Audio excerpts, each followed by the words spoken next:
أعوذ بالله من الشيطان الرجيم.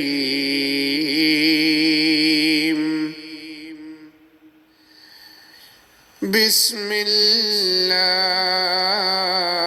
الرحمن الرحيم.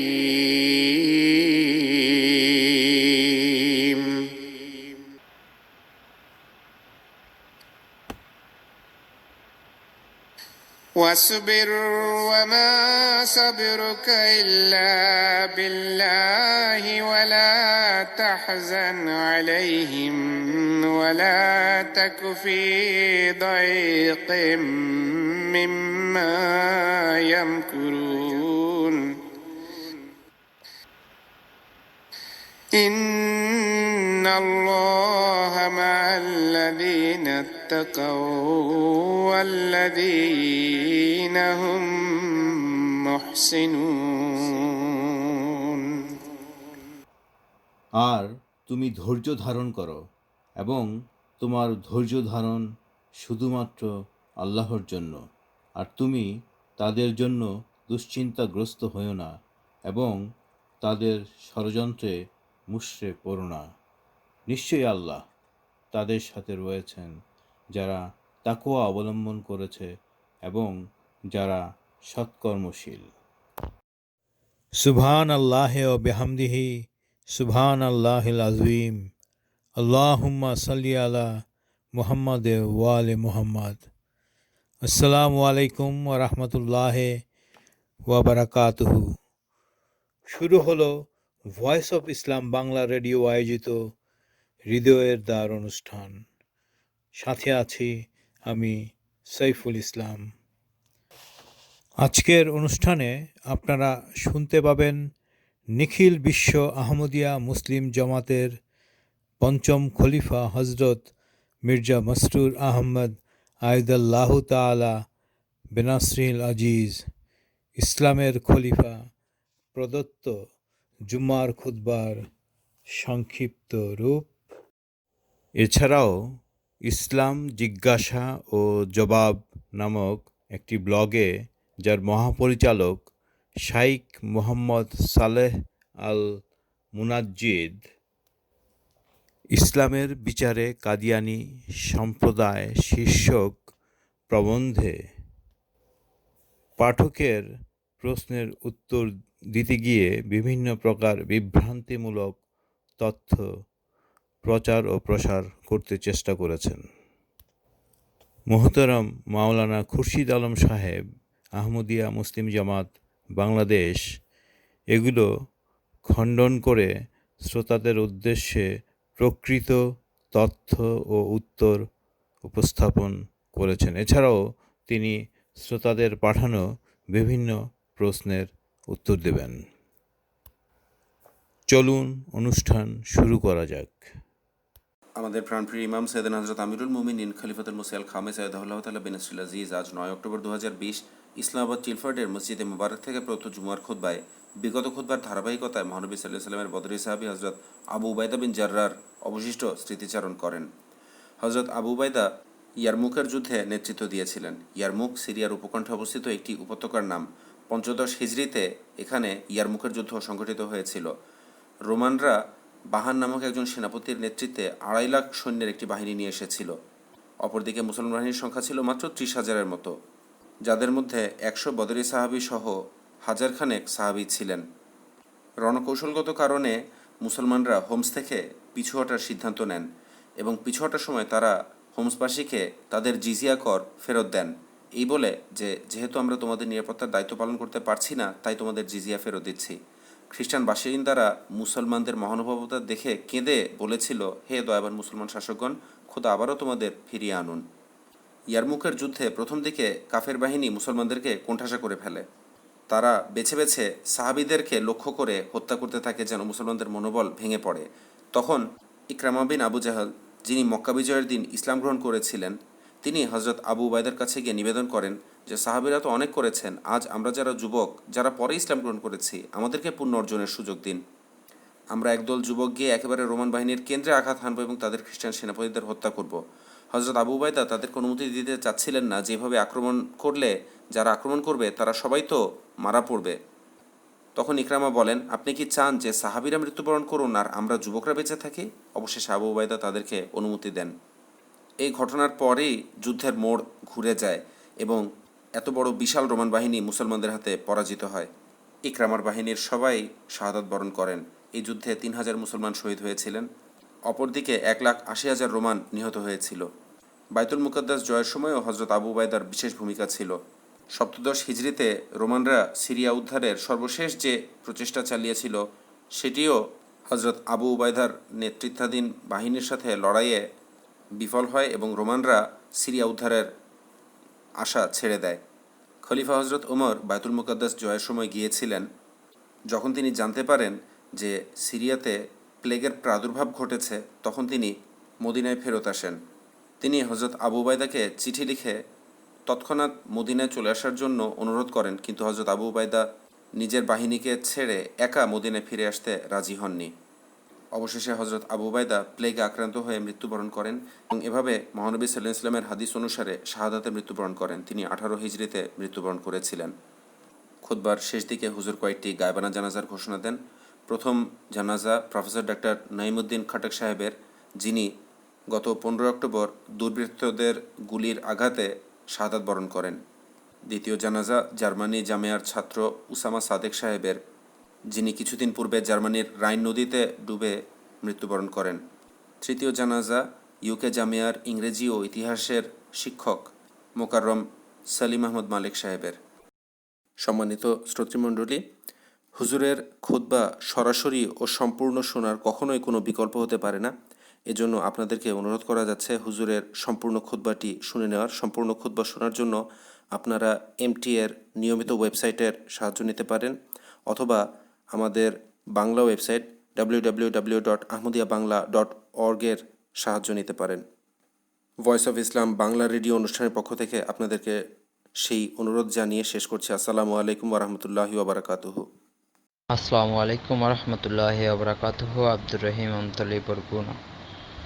আমার প্রশ্ন, আহমদে মুসলিম জামাতের সদস্যরা বলেন ইমাম মেহেদী এসে গেছেন ও আমাদের সমাজে আলেম ওলামারা বলেন ইমাম মেহেদী আসে নাই। ইমাম মেহেদী যখন আসবেন তখন ইমাম মাহদী কাফেরদের সাথে যুদ্ধ করবেন ও যারা তার ধর্মে অনুসারী হতে যাবেন না তাদের সাথে যুদ্ধ করবেন ও নবীর দুশমনদের সাথে যুদ্ধ করবেন।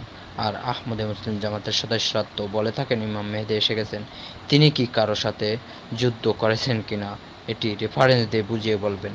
ধন্যবাদ সবাইকে। আসসালামু আলাইকুম ওরহমতুল্লাহি ওবরাকাতুহু। আসসালামু আলাইকুম রহমতুল্লাহি ওবরাকাতুহু।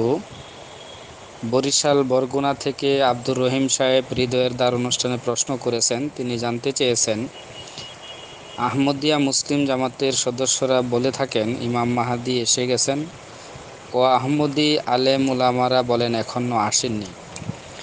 ইমাম মাহদী যখন আসবেন কাফেরদের সাথে যুদ্ধ করবেন, যারা তার ধর্মের অনুসারী হতে চাবেন না তাদের সাথে যুদ্ধ করবেন ও নবীর দুশমনদের সাথে যুদ্ধ করবেন। বিষয়টি তিনি বলেছেন একটু বুঝিয়ে বলবেন। তো প্রথমত হলো, ইমাম মাহদী আলাইহিসসালাতু ওয়াসসালাম আসবেন এই বিষয়টি সমস্ত মুসলমানরা বিশ্বাস করে। তো ইমাম মাহদী আলাইহিসসালাতু ওয়াসসালাম কখন আসবেন, কোরআন হাদিসে কি এর উল্লেখ আছে? উত্তর হলো, কোরআন হাদিসে এর উল্লেখ রয়েছে। প্রথমত, ইমাম মাহদী আলাইহিসসালাতু ওয়াসসালাম কখন আবির্ভূত হবেন?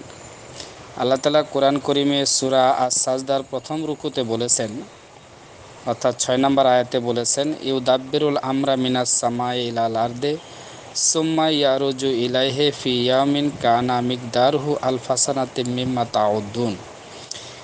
তিনি আল্লাহ আকাশ হতে পৃথিবীর দিকে কুরআনী শরীয়ত প্রতিষ্ঠার জন্য ব্যবস্থা পরিচালনা করেন, অতঃপর তা তাঁর অর্থাৎ আল্লাহর দিকে উঠে যাবে একদিনে, যা তোমাদের গণনায় 1000 বছর। এরপরে রাসূল আকরাম সাল্লাল্লাহু আলাইহি ওয়াসাল্লাম হাদিসে বলেছেন, খায়রুল কুরুনি কারনি সুম্মাল্লাযিনা ইয়ালুনাহুম সুম্মা ইয়াজহারুল কিযব। নিসাই ও মিশকাত, বাব মুনাকেবে সাহাবা। আল্লাহ রসুল বলছেন, আমার শতাব্দী সর্বোৎকৃষ্টতম, তারপর তার সন্নিহিতগণ, তারপর তার সন্নিহিতগণ, অতঃপর মিথ্যার প্রাদুর্ভাব হবে। তো কোরআন শরীফের সূরা আস-সাজদার এই 6 নম্বর আয়াতে বলা হয়েছে 1000 বছর, আর এই হাদিসে বলা হয়েছে আল্লাহ রসুল বলছেন আমার শতাব্দী সর্বোৎকৃষ্টতম, তারপর তার সন্নিহিতগণ, তারপর তার সন্নিহিতগণ, অর্থাৎ 3 শতাব্দী।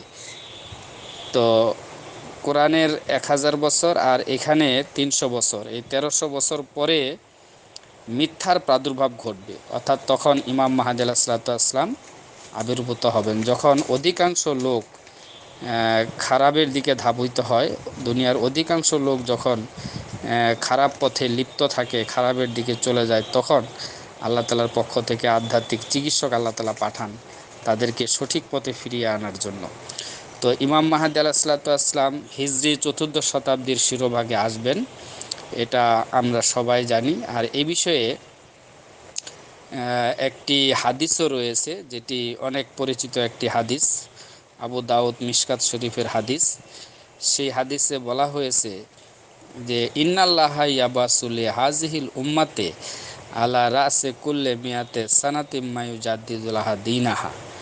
নিশ্চয়ই আল্লাহ তাআলা প্রত্যেক শতাব্দীর শিরোভাগে এ উম্মতের জন্য এমন মহাপুরুষকে আবির্ভূত করবেন যিনি তাদের জন্য ধর্মকে সঞ্জীবিত করবেন।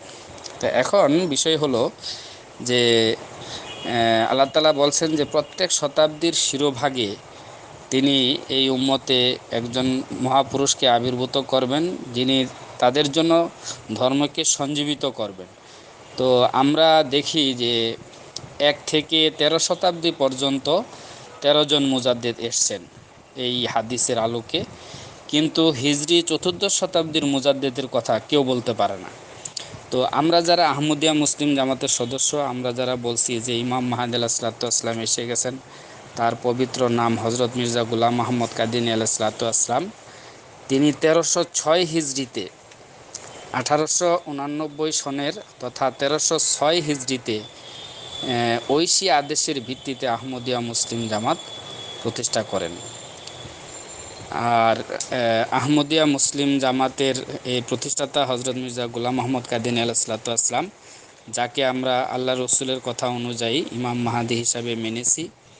তো এখন বিষয় হলো, যারা বলছেন যে ইমাম মাহাদি আলাইহিস সালাম এখনও আসেননি আর আমরা বলছি আসছে, তো তারা কিসের উপরে ভিত্তি করে বলছেন যে ইমাম মাহদী আলাইহিস সালাম এখনও আসেননি? আর আমরা যে বলছি যে ইমাম মাহদী আলাইহিস সালাতু ওয়াস সালাম এসে গেছেন, তিনি সত্য ইমাম মাহদী, আমরা তাকে মেনেছি। তো আমাদের গবেষণায় তিনি সত্য প্রমাণিত হয়েছেন। অনেকগুলি এখানে কোরআন হাদিসের দলিল উপস্থাপন করা যায়, আমরা যাকে মেনেছি তিনি যে সত্য ইমাম মাহদী। আমি সময়ের দিকে লক্ষ্য রেখে দু একটি এখানে তার সত্যতার বিষয় উপস্থাপন করব। একটি হচ্ছে যে কোরআন শরীফে আল্লাহ তাআলা সূরা কিয়ামায় বলেছেন, আউযুবিল্লাহি মিনাশ শাইতানির রাজিম, ওয়া খাসাফাল কামারু ওয়া জুমিয়াশ শামসু ওয়াল কামার। সূরা কিয়ামার 9 এবং 10 নম্বর আয়াত। অনুবাদ হচ্ছে, এবং চন্দ্রে গ্রহণ লাগিবে এবং সূর্য এবং চন্দ্র উভয়কে গ্রহণে একত্রিত করা হইবে। তো আমরা জানি যে রাসূল আকরাম সাল্লাল্লাহু আলাইহি ওয়াসাল্লাম সত্য মাহাদি যিনি হবেন, যিনি রাসূল আকরাম সাল্লাল্লাহু আলাইহি ওয়াসাল্লামের ভবিষ্যৎবাণী অনুযায়ী এই উম্মতের মধ্যে থেকে ইমাম মাহাদি দাবি করবেন, তার সত্যতার জন্য রাসূল আকরাম সাল্লাল্লাহু আলাইহি ওয়াসাল্লাম এক অকাট্য দলিল উপস্থাপন করে গিয়েছেন তার জীবদ্দশায়। এটি এভাবে উল্লেখ রয়েছে দারকুতনি শরীফের হাদিসে 188 পৃষ্ঠায়, এবং আরও 6টি প্রসিদ্ধ কিতাবে হাদিস বর্ণিত হয়েছে। তো কোরআন শরীফের সূরা কিয়ামায় বলা হয়েছে যে চন্দ্রে গ্রহণ লাগিবে এবং সূর্য এবং চন্দ্র উভয়কে গ্রহণে একত্রিত করা হইবে। তো রাসূল আকরাম সাল্লাল্লাহু আলাইহি ওয়াসাল্লাম এই হাদিসে বলছেন, ইন্নালে মাহাদিনা আয়াতাইনে লাম তাকুনা মুনজু খালকিস সামাওয়াতি ওয়াল আরদে ইয়ানকাসিফুল কামারু লি আউয়ালি লাইলাতি মির রামাদানা ওয়া তানকাসিফু শামসু ফিন নিসফি মিনহু। নিশ্চয়ই আমাদের মাহাদির সত্যতার এমন দুইটি লক্ষণ আছে যা আকাশমণ্ডল ও পৃথিবীর সৃষ্টি অবধি আজ পর্যন্ত অন্য কারো সত্যতার নিদর্শন স্বরূপ প্রদর্শিত হয়নি। একই রমজান মাসে চন্দ্রগ্রহণের প্রথম রাত্রে চন্দ্রগ্রহণ হবে এবং সূর্যগ্রহণের মধ্যম তারিখে সূর্যগ্রহণ হবে। তো এই যে হাদিসটি, যেটি ইমাম মাহাদি আলাইহিসসালামের সত্যতার জন্য আল্লাহ তাআলা আকাশে এই গ্রহণদ্বয় প্রদর্শন করাবেন। তো আহমদিয়া মুসলিম জামাতের যিনি প্রতিষ্ঠাতা হজরত মির্জা গুলাম মোহাম্মদ কাদিনী আলাইহিসসালাম, তিনি যখন ইমাম মাহাদি দাবি করলেন, তখন লোকেরা হইচই শুরু করলো যে তুমি যদি সত্য ইমাম মাহাদি হয়ে থাকো তাহলে চন্দ্র এবং সূর্যগ্রহণ ঘটুক, যেটা রসুল আকরাম সাল্লাল্লাহু আলাইহি ওয়াসাল্লাম সত্য মাহাদির জন্য নিদর্শন স্বরূপ বর্ণনা করেছেন। তখন হজরত মির্জা গুলাম মোহাম্মদ কাদিনী আলাইহিসসালাম বলেছিলেন যে আমি যদি সত্য ইমাম মাহাদি হয়ে থাকি, আমি যদি রসুল আকরাম সাল্লাল্লাহু আলাইহি ওয়াসাল্লামের ভবিষ্যৎবাণী অনুযায়ী আমার দাবি হয়ে থাকে, তাহলে অবশ্যই আল্লাহ তাআলা আমার সত্যতার জন্য এই চন্দ্র সূর্য গ্রহণ ঘটাবেন, লাগাবেন আকাশে। তো এই গ্রহণদ্বয় আমরা দেখতে পাই হজরত মসিহ মউদ আলাইহিসসালামের জীবদ্দশায় 1894 খ্রিস্টাব্দে হয়ে গিয়েছে। আজাদ পত্রিকা উর্দু লাহোর 4 ডিসেম্বর 1895 খ্রিস্টাব্দে, civil and military gazette Lahore 6 December. তো এই গ্রহণদ্বয় হজরত ইমাম মাহাদি আলাইহিসসালামের জীবদ্দশায় হয়েছে। তো সত্য মাহাদির যে সত্যতার লক্ষণ রসুল আকরাম সাল্লাল্লাহু আলাইহি ওয়াসাল্লাম বর্ণনা করে গিয়েছিলেন, তো হজরত মির্জা গুলাম মোহাম্মদ কাদিনী আলাইহিসসালামের দাবির ক্ষেত্রে এই গ্রহণ তার সত্যতার স্বরূপ দুনিয়াতে প্রদর্শিত হয়েছে এবং এই গ্রহণ দেখে অনেকেই তার হাতে বয়াত গ্রহণ করেছেন আল্লাহ তাআলার ফজলে। তো আহমদিয়া মুসলিম জামাত এর প্রতিষ্ঠাতা হজরত মির্জা গুলাম মোহাম্মদ কাদিনী আলাইহিসসালাম যে সত্য মাহাদি, তিনি যে যথাসময়ে এসেছেন এবং তিনি যে সত্যবাদী, এই বিষয়গুলি আমি এখানে কোরআন হাদিসের আলোকে উপস্থাপন করলাম।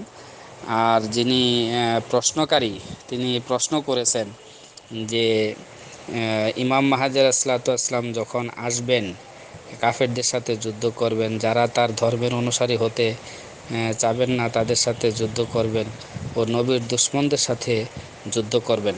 আসলে দুশমনদের সাথে যুদ্ধ করবেন বা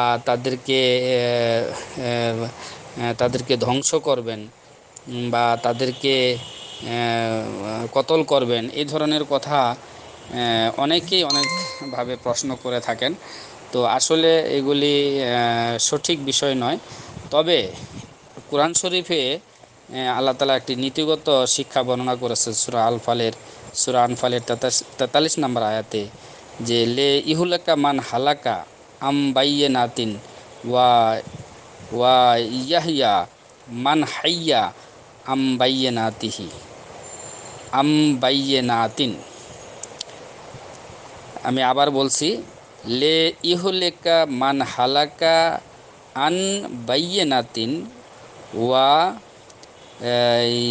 ইয়াহইয়া মান হাইয়া আন বাইয়িনাতিন।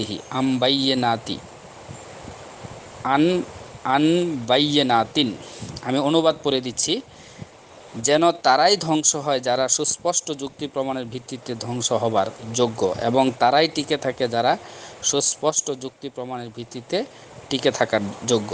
তো হযরত মির্জা গোলাম আহমদ কাদিনী আলাইহিসসালাম তিনি কোনো যুদ্ধ করেননি বা অশান্তি করার জন্য আসেননি। তিনি যুক্তি, প্রেম, দলিল এবং ভালোবাসার মাধ্যমে মানুষের মনকে জয় করেছেন। আর আল্লাহ তাআলার অশেষ ফজলে আজকে আহমদিয়া মুসলিম জামাতের বয়স 130 বছর।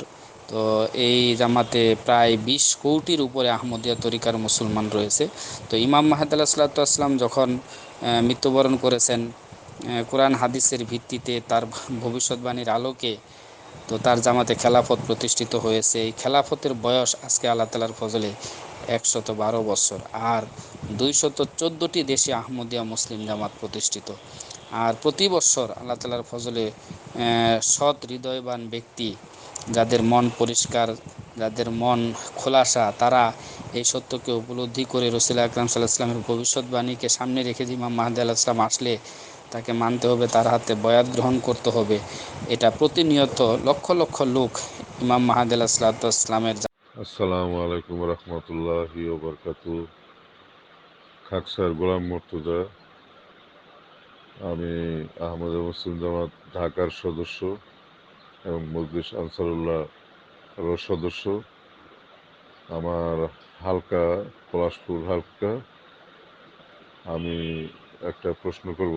আমার গরামদিদের পক্ষ থেকে যে প্রশ্নগুলো আসে তার মধ্যে এটা একটা প্রশ্ন, সেটা হলো যে পীর বা অন্যান্য জামাতের সদস্য হইলে কিছু ওজিফা পালন করতে হয়, অর্থাৎ কিছু নির্দিষ্ট ওজিফা থাকে। তো ইমাম মাহিদি আলাইহিস সালাম বা আহমদ মুসলিম জামাতের সদস্য হইলে এমন কোনো ওজিফা আছে কিনা যেগুলো আমাদেরকে পালন করতে হবে?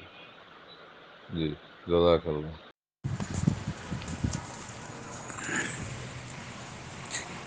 আসসালামু আলাইকুম রহমতুল্লাহ ওবরাকাতুহু।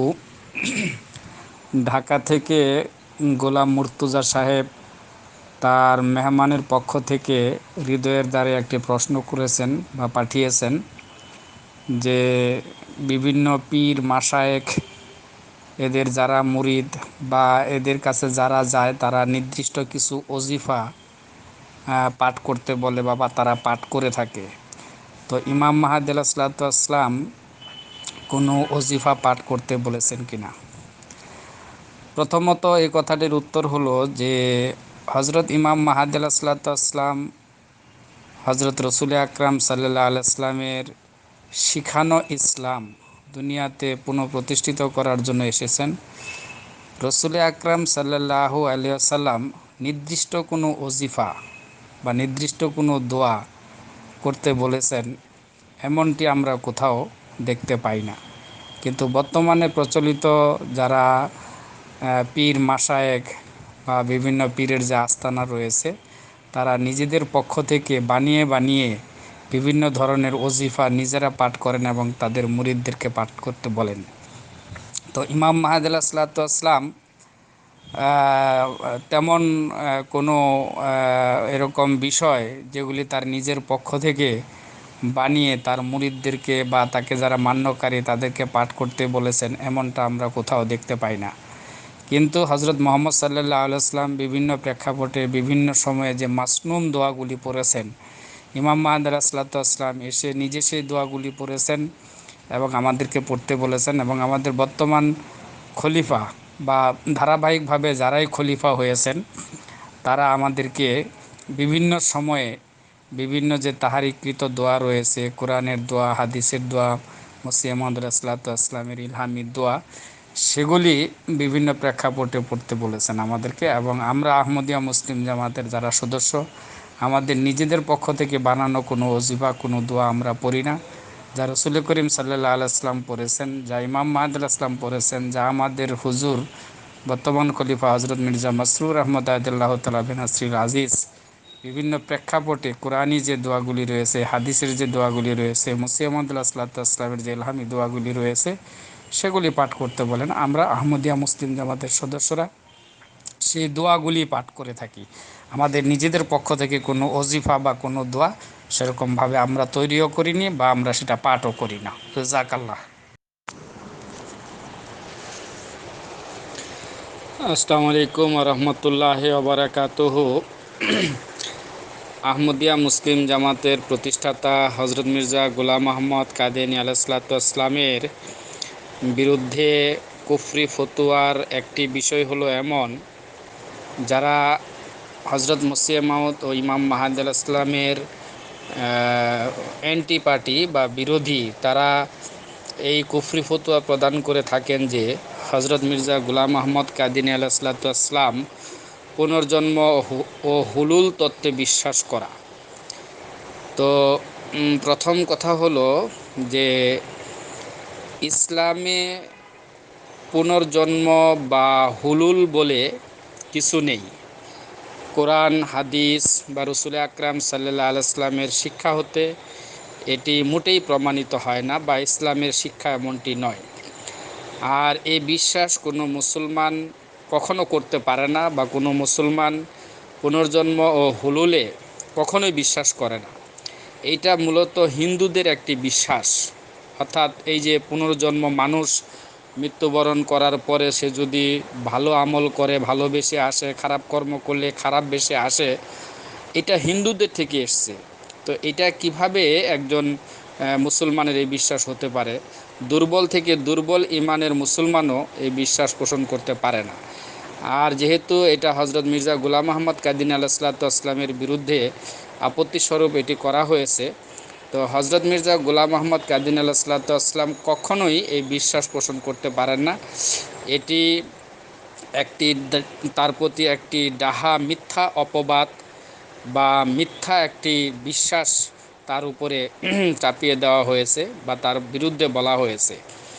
হজরত মির্জা গোলাম আহমদ কাদিনী আলাইহিসসালাম তিনি প্রথমত কোরআন এবং হাদিস, রসুল আকরাম সাল্লাল্লাহু আলাইহি ইসলামের যে আদর্শ সেটাকে পুনঃপ্রতিষ্ঠিত বাস্তবায়িত করার জন্য এসেছেন। যেহেতু ইসলামে পুনর্জন্ম বা হুলুল এটার কোনো ভিত্তি নেই, এটি একটি বিদাতপূর্ণ কথা বা ভ্রান্ত একটি ধারণা, তো এটি কিভাবে হজরত মির্জা গোলাম আহমদ কাদিনী আলাইহিসসালাম তিনি পোষণ করতে পারেন? এটি তার বিরুদ্ধে একটি ডাহা মিথ্যা অপবাদ। তিনি কখনোই এই বিশ্বাস পোষণ করতেন না বা গুণাক্ষরও তিনি এটা কখনো বলেনও নি। তো আশা করি যারা আপত্তিমূলক এই প্রশ্নটি করে থাকেন বা আপত্তিটি করে থাকেন তারা অন্ধকারে নিমজ্জিত। তো তারা এটা আক্রোশবশত ভুলবশত এটা মির্জা গোলাম আহমদ কাদিনী আলাইহিসসালামের ক্ষেত্রে তারা এটা একটা মিথ্যা অপবাদ আরোপ করেছেন। তো আল্লাহ তাআলা আমাদেরকে সত্য বুঝার, জানার, মানার তৌফিক দান করুন। জাযাকাল্লাহ। আহমদিয়া মুসলিম জামাতের বিরুদ্ধে একটি আপত্তি এরকম করা হয় যে কাদিয়ানীদের সাথে ইসরায়েলের গভীর সম্পর্ক রয়েছে। ইসরায়েল তাদের জন্য বিভিন্ন সেন্টার ও মাদ্রাসা বা অন্যান্য সুযোগ সুবিধা তাদেরকে প্রদান করে থাকেন। তো এইটা আহমদিয়া মুসলিম জামাতের বিরুদ্ধে একটি ডাহা মিথ্যা কথা, মিথ্যা অপবাদ বা ভুল ধারণা। তাদের সাথে বা যে বিষয়গুলোকে সামনে রেখে এখানে আপত্তি করা হয়েছে বা আপত্তিকারীরা যে আপত্তি করেছেন সেটার আমি খণ্ডন করছি। প্রথমত হলো ইসরায়েল নামক যে দেশটি রয়েছে, যেখানে বলা হচ্ছে তারা আমাদেরকে অনেক সুযোগ সুবিধা দিচ্ছেন, যেমন বিভিন্ন সেন্টার বা মাদ্রাসা আরও অন্যান্য বিষয় তারা প্রদান করে যাচ্ছেন। তো এগুলি সম্পূর্ণ ভুল এবং আমাদের বিরুদ্ধে একটি ডাহা মিথ্যা অপপ্রচার।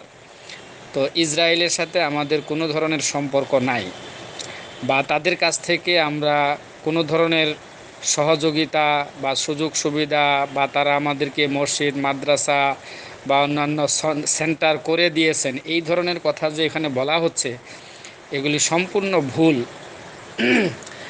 তো আহমদিয়া মুসলিম জামাত একটি আধ্যাত্মিক জামাত। তো এই জামাতের সদস্যরা পবিত্র কোরআনের শিক্ষা অনুযায়ী, পবিত্র কোরআনে সূরা বাকারার শুরুতেই আল্লাহ তাআলা মুমিনের বৈশিষ্ট্যের কথা বলেছেন। সেখানে বলা হয়েছে যে মুমিনের একটি বৈশিষ্ট্য হলো ওয়া মিম্মা রাযাকনাহুম ইউনফিকুন, তারা যা উপার্জন করে এটার একটা অংশ আল্লাহ তাআলার রাস্তায় তারা প্রদান করেন। তো আল্লাহ তাআলার ফজলে আহমদিয়া মুসলিম জামাতের প্রত্যেক সদস্য, অর্থাৎ যারা উপার্জনশীল, যারা উপার্জন করেন, তারা এক ধরনের মালি কুরবানি করে থাকেন। এটার একটা ধরন হচ্ছে তারা 16 ভাগের 1 ভাগ প্রদান করেন তাদের বৈধ পন্থায় অর্জিত টাকা থেকে। আরেকটি মালি কুরবানির ধরন রয়েছে যেটা ওসিয়ত ব্যবস্থাপনা, যেটি মুসলিম আলাইহিসসালাম করে গিয়েছেন এবং এই সংক্রান্ত একটি পুস্তকও তিনি লিখেছেন, আল ওসিয়ত পুস্তক। সেখানে মালি কুরবানির বিষয়ে তিনি বলেছেন যে যারা এই ওসিয়তের আওতাভুক্ত হবে বা ওসিয়তের অন্তর্ভুক্ত হবে তারা তাদের সম্পত্তির সর্বোচ্চ 3 ভাগের 1 ভাগ এবং সর্বনিম্ন 10 ভাগের 1 ভাগ তারা এই খাতে প্রদান করবেন। আল্লাহ তাআলার ফজলে আহমদিয়া মুসলিম জামাতের অনেক সদস্য মুসলিম আলাইহিসসালামের ডাকে সাড়া দিয়ে এই ওসিয়ত ব্যবস্থাপনার অধীন হয়েছেন তারা মালি কুরবানি করে থাকেন। আর আহমদিয়া মুসলিম জামাতের একটি অন্যতম বৈশিষ্ট্য হলো আল্লাহ তাআলার ফজলে আমাদের কাছে বা আহমদিয়া মুসলিম জামাতের মাঝে বায়তুল মাল রয়েছে। তো আবাল বৃদ্ধ প্রত্যেক আহমদিয়া মুসলিম জামাতের সদস্যরা এই বায়তুল মালে তারা তাদের বৈধ পন্থায় অর্জিত অর্থ থেকে তারা এখানে মালি কুরবানি করে থাকেন। তো আমরা কোনো দেশের সরকারের মুখাপেক্ষীও নই বা কোনো দেশের সরকার আমাদেরকে কোনো কিছু প্রদান করবেন আমরা সেটা গ্রহণ করব এমনটিও নয়, বরঞ্চ আমরা আরও বিভিন্ন প্রেক্ষাপটে বিভিন্ন দেশে যখন বিভিন্ন ধরনের প্রাকৃতিক দুর্যোগ হয়, মহামারী হয়, তো আল্লাহ তাআলার ফজলে আমরা অনেক দেশকে দেশীয় প্রধান যে তার মাধ্যমে আমরা সে দেশে সাহায্য সহযোগিতা করে থাকি আমাদের অর্থায়নে, আমাদের সেই বায়তুল মালের টাকা থেকে। তো এই যে এখানে বলা হয়েছে যে ইসরায়েল আমাদেরকে সহযোগিতা করে বা ইসরায়েল আমাদেরকে মসজিদ, মাদ্রাসা, বিভিন্ন সেন্টার তৈরি করে দিয়েছে, তো এগুলি একটা ডাহা মিথ্যা কথা এবং আহমদিয়া মুসলিম জামাতের বিরুদ্ধে একটি ডাহা মিথ্যা অপবাদ। আল্লাহ তাআলার ফজলে আহমদিয়া মুসলিম জামাত মানব সেবামূলক অনেক কাজ করে যাচ্ছে সারা বিশ্বে। তো একটি হচ্ছে হিউম্যানিটি ফার্স্ট, আত্মমানবতার সেবা। এই হিউম্যানিটি ফার্স্টের মাধ্যমে আল্লাহ তাআলার ফজলে আহমদিয়া মুসলিম জামাত বিশ্বের বিভিন্ন প্রত্যন্তর অঞ্চলে যেখানে বিশুদ্ধ পানির অভাব, যেখানে বিশুদ্ধ খাবারের অভাব বা খাবার পাচ্ছে না লোকজন, তো এরপরে চিকিৎসার অভাব, সঠিক চিকিৎসা যারা পাচ্ছে না যে সমস্ত দেশ বা দেশের বিভিন্ন অঞ্চলে, আহমদিয়া মুসলিম জামাতের অধীনে সে সমস্ত জায়গায় এক খলিফার নেতৃত্বে সে সমস্ত স্থানে বিশুদ্ধ পানির ব্যবস্থা করা হচ্ছে, বিশুদ্ধ খাবারের ব্যবস্থা করা হচ্ছে, তাদের চিকিৎসাপত্রের ব্যবস্থা করা হচ্ছে।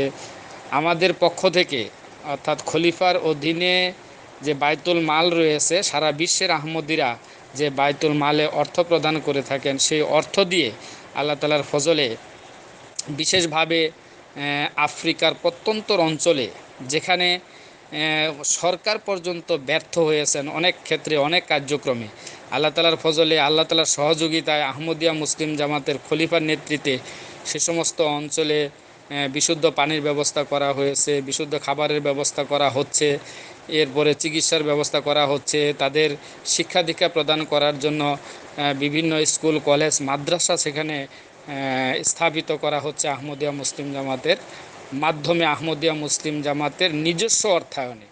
তো এখানে যে বলা হয়েছে যে কাদিয়ানীদের সাথে ইসরায়েলের গভীর সম্পর্ক রয়েছে, তারা বিভিন্নভাবে তাদেরকে সহযোগিতা করে থাকেন, তাদেরকে বিভিন্ন জিনিস তৈরি করে দিয়ে থাকেন, তো এই বিষয়গুলি আসলে আপত্তিমূলক, ডাহা মিথ্যা। আমরা বরঞ্চ বিশ্ববাসীকে, আহমদিয়া মুসলিম জামাত তাদের বিশ্ববাসীকে সহযোগিতা করে থাকে, বিশ্বের বিভিন্ন দেশকে সহযোগিতা করে থাকে। আমরা কখনোই কোনো অবস্থাতেই আমরা কোনো দেশের সরকারের কাছ থেকে কোনো ধরনের আর্থিক সহযোগিতা নেই না, কখনো আশাও করি না। আমরা বরঞ্চ সরকারকে সহযোগিতা করে থাকি। তো এই যে আপত্তিটি করা হয়েছে আহমদিয়া মুসলিম জামাত সম্পর্কে বা আহমদিয়া মুসলিম জামাতের যিনি প্রতিষ্ঠাতা হযরত মির্জা গোলাম মোহাম্মদ কাদির আলাইহিসসালাতু ওয়াসসালামকে কটাক্ষ করে, এটি আসলে একটা ভ্রান্ত ধারণা, ভুল ধারণা এবং মিথ্যা অপবাদ। আশা করি বিষয়টি যারা শুনছেন আপনারা এটা উপলব্ধি করতে পেরেছেন। জাযাকাল্লাহ। আহমদিয়া মুসলিম জামাতের প্রতিষ্ঠাতা হযরত মির্জা গোলাম মোহাম্মদ কাদির আলাইহিসসালাতু ওয়াসসালামের বিরুদ্ধে একটি আপত্তি করা হয়, যে আপত্তিটি এরকম: মক্কায় গিয়ে হজ করাকে বাতিল করে সেটাকে কাদিয়ানের দিকে স্থানান্তর করা, এটি হচ্ছে আপত্তি। আমি এই আপত্তির উত্তর প্রদান করছি।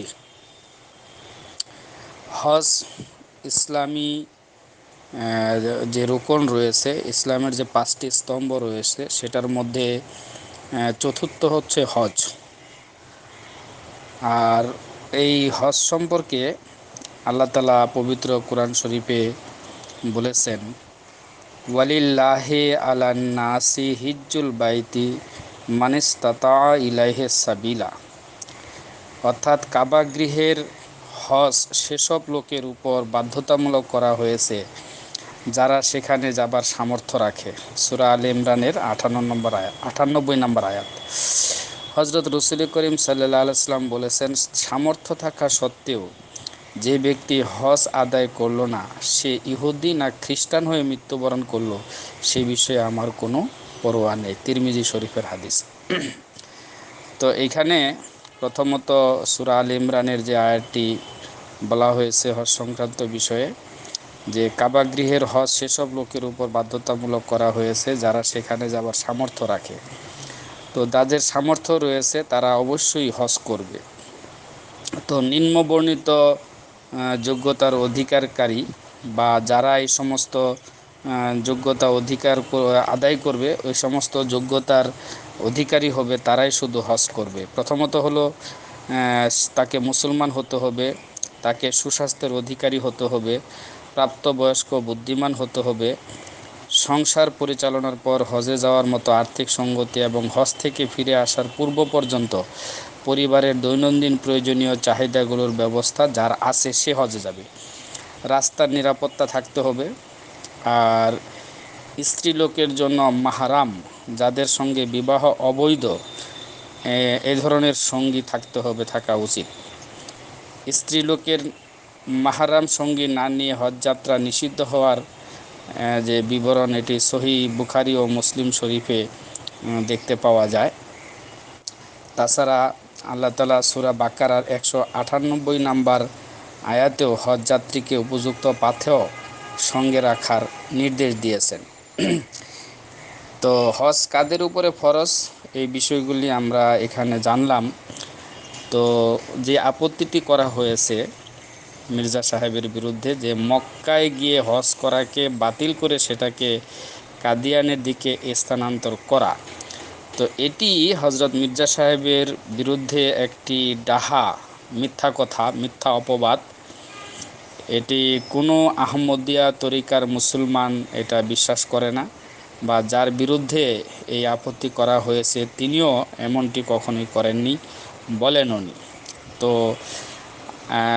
মজার বিষয় হলো, আল্লাহ তাআলার ফজলে আমরা যারা আহমদিয়া মুসলিম জামাতের সদস্য, আমরা প্রতি বছর, যেহেতু আল্লাহ তাআলার ফজলে 214টি দেশে আহমদিয়া মুসলিম জামাত প্রতিষ্ঠিত হয়েছে, তো প্রতি বছর যখন হজ্জের মৌসুম হয়, আহমদিয়া তরিকার মুসলমানরা সারা বিশ্বের বিভিন্ন প্রান্ত থেকে তারা হজে গিয়ে থাকেন, হজ করে থাকেন। আল্লাহ তাআলার এই নির্দেশ, অর্থাৎ যাদের সামর্থ্য রয়েছে তারা যেন অবশ্যই হজ পালন করে, হজে যায়। তো এই কাজটা আহমদিয়া মুসলিম জামাতের যারা সদস্য তারা করে থাকেন। এটা ইমাম মাহদী আলাইহিসসালাম যখন জীবিত ছিলেন তার সময় থেকে নিয়ে অদ্যাবধি প্রতি বছর শত শত আহমদিয়া তরিকার মুসলমানরা হজে গিয়ে থাকেন, অর্থাৎ কাবা শরীফে জিয়ারত করতে যান এবং সেখানে গিয়ে হজ করে থাকেন। তো হজ কাবা শরীফে গিয়েই করতে হয়। এখানে যে বলা হয়েছে যে মক্কায় গিয়ে হজ করাকে বাতিল করে সেটাকে কাদিয়ানের দিকে স্থানান্তর করা, তো আমরা যারা আহমদিয়া তরিকার মুসলমান, যদি ইমাম মাহাদি মির্জা গোলাম মোহাম্মদ কাদিয়ানী আলাইহিসসালাম এমনটি বলতেন তাহলে আমরা সেটা আগে জানতাম। কিন্তু তিনি কোথাও তার লিখনির মধ্যে বা তার ওয়াজ নসিহত, বিভিন্ন দিক নির্দেশনা যেটি তিনি প্রদান করে গিয়েছেন, তার যে বই পুস্তক রয়েছে, কোথাও আমরা সেখানে এ ধরনের কথা দেখতে পাই না যে তিনি মক্কায় গিয়ে হজ করাকে বাতিল করে সেটাকে কাদিয়ানের দিকে স্থানান্তর করেছেন, বা তার যারা মান্যকারী তাদেরকে বলেছেন যে তোমাদের মক্কায় গিয়ে হজ করার প্রয়োজন নেই, তোমরা কাদিয়ানে গিয়ে হজ করো। তো এটা তিনি বলেননি। অতএব এই যে আপত্তিটা, এইটা তার বিরুদ্ধে, তার জামাতের বিরুদ্ধে একটি ডাহা মিথ্যা অপবাদ। তো আল্লাহ তাআলা যারা ভুল পথে রয়েছেন, যারা বিকৃত মন মানসিকতার দৃষ্টিকোণ থেকে তারা এই ধরনের প্রশ্ন করে থাকেন, তো আল্লাহ তাআলা তাদেরকে সুবুদ্ধি দান করুন। জাযাকাল্লাহ। আহমদিয়া মুসলিম জামাতের প্রতিষ্ঠাতা হজরত মির্জা গোলাম মোহাম্মদ কাদিয়ানী আলাইহিসসালামের নবুয়ত দাবি, এটি তার কুফরি হওয়া বা কাফের হওয়া সাব্যস্ত করে। আলেম উলামাদের পক্ষ থেকে এমন আপত্তি করা হয়েছে। তো আমি এই আপত্তিটির খণ্ডন করছি। প্রথম কথা হলো, কেউ কোনো দিন নিজ থেকে নবুয়তের দাবি করতে পারে না। নবুয়ত দান করা এটি আল্লাহ তাআলার কাজ। আল্লাহ যাকে চান তাকে নবুয়ত দান করেন, বা তাকে আল্লাহ তাআলা বেছে নেন বা এই পদমর্যাদায় ভূষিত করেন। এখন প্রশ্ন হলো, মির্জা সাহেব যে ধরনের নবুয়তের দাবি করেছেন তা কি কোরআন হাদিস সম্মত, বা কোরআন হাদিসে কি এ ধরনের নবুয়তের উল্লেখ রয়েছে? উত্তর হলো যে হ্যাঁ। হযরত মির্জা গোলাম আহমদ কাদিনী আলাইহিসসালাম যে ধরনের নবুয়তের দাবি করেছেন তা কোরআন হাদিস সম্মত, এবং কোরআন হাদিসে এটা উল্লেখ পাওয়া যায়। তিনি শরীয়তবিহীন ও স্বতন্ত্র নবুয়তের অস্বীকার করেছেন, অর্থাৎ তিনি কোনো শরীয়ত লাভ করেন নাই, আর স্বতন্ত্র নবুয়তেরও তিনি দাবি করেন নাই। কেননা আমরা জানি যে আল্লাহ রসুল হজরত মুহাম্মদ সাল্লাল্লাহু আলাইহি ওয়াসাল্লামের মাধ্যমে নবুয়তের পরিপূর্ণতা পেয়েছে, পরিপূর্ণতা লাভ হয়েছে। যেভাবে পবিত্র কোরআন শরীফে আল্লাহ তাআলা বলেছেন সূরা মায়েদার 4 নম্বর আয়াতের শেষের দিক দিয়ে যে আউযু বিল্লাহি মিনাশ শাইতানির রাজিম, আল ইয়াউমা আকমালতু লাকুম দীনাকুম ওয়া আতমামতু আলাইকুম নি'মাতি ওয়া রাজিতু লাকুমুল ইসলামা দীনা। আজ আমি তোমাদের জন্য তোমাদের দিনকে পরিপূর্ণ করলাম এবং তোমাদের উপর আমার নিয়ামতকে সম্পূর্ণ করলাম এবং ইসলামকে তোমাদের জন্য দিন রূপে মনোনীত করিলাম। তো হযরত মুহাম্মদ সাল্লাল্লাহু আলাইহি ওয়াসাল্লামের মাধ্যমে ইসলাম পরিপূর্ণতা লাভ করেছে, পরিপূর্ণতা লাভ হয়েছে, নিয়ামতের পরিপূর্ণতা আল্লাহ তাআলা প্রদান করেছেন হযরত মুহাম্মদ সাল্লাল্লাহু আলাইহি ওয়াসাল্লামের মাধ্যমে, আর ইসলামকে দিন হিসাবে মনোনীত করেছেন। তো এখন বিষয় হলো, যার বিরুদ্ধে এই আপত্তি, অর্থাৎ হযরত মির্জা গোলাম আহমদ কাদিনী আলাইহিসসালাম তিনি নবী দাবি করেছেন, এই নবী দাবি করে তিনি এটা কুফরির কাজ করেছেন। আলেম উলামাদের পক্ষ থেকে এ ধরনের আপত্তি করা হয়ে থাকে। তো তিনি আনুগত্যকারী নবুয়ত লাভ করেছেন, যা কোরআন ও হাদিস দ্বারা সাব্যস্ত। তো আনুগত্যকারী নবুয়তের কথা আল্লাহ তাআলা পবিত্র কোরআনের সূরা নিসার ৭০ নম্বর আয়াতে বলেছেন, আউযু বিল্লাহি মিনাশ শাইতানির রাজিম, ওয়া মান ইউতিইল্লাহা ওয়ার রাসূলা ফাউলাইকা মাআল্লাযিনা আন'আমা আল্লাহু আলাইহিম মিনান নাবিয়্যিনা ওয়াস সিদ্দিকিনা ওয়াশ শুহাদায়ে ওয়াস সালিহিন ওয়া হাসুনা উলাইকা রাফিকা। তো এই আয়াতে আল্লাহ তাআলা বলেছেন, যে ব্যক্তি আনুগত্য করবে আল্লাহর এবং আল্লাহর রাসূল হযরত মুহাম্মদ সাল্লাল্লাহু আলাইহি ওয়াসাল্লামের, তাদের জন্য 4টি পুরস্কার এখানে ঘোষণা করা হয়েছে। তারা মিনান নাবিয়িনা, নবীদের অন্তর্ভুক্ত হবেন, ওয়াস সিদ্দিকিনা, সিদ্দিকদের অন্তর্ভুক্ত হবেন, ওয়াস শুহাদায়ে, শহীদদের অন্তর্ভুক্ত হবেন, ওয়াস সালিহিনা, এবং সালেদের অন্তর্ভুক্ত হবেন।